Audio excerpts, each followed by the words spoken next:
Typhoon Kong-rey has left oyster farmers devastated.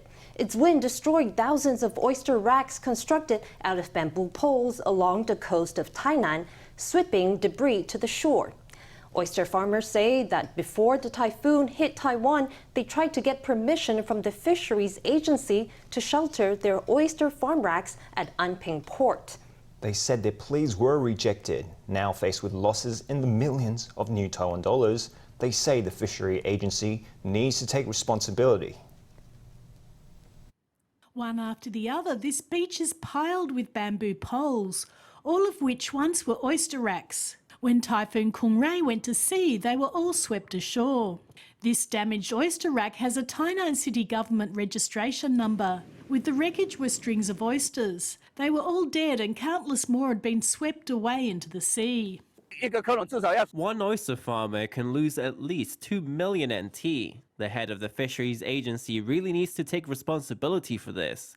I had told him that we needed to put these oyster racks in the harbour for shelter during the typhoon, but we were not allowed to do so. At the beginning of this year, the oyster harvest had been poor, owing to pests and diseases, and oyster farmers had taken out loans to further cultivate their oyster crops. In addition, Typhoon Kong-rey had earlier dealt a blow to some oyster farmers who now encountered a second autumn typhoon. They wanted to take their oyster racks into Anping Port for shelter but were blocked by the government. Now they have seen all their hard work get literally swept away. On October 30th, we asked the Fisheries Agency to discuss sheltering oyster racks. The Fisheries Agency indicated that because our harbour is used for the berthing of fishing boats and to ensure navigational safety, it did not agree to these oyster racks being transported into the fishing port.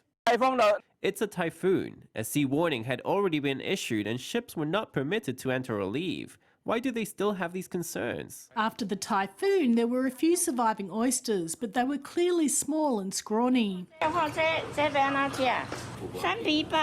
The oyster farmers said if they had sheltered their oyster racks in the harbour, they would have been fined, but this would have been the only way to reduce their losses. Now they are suffering enormous losses and are requesting the government to give them disaster subsidies.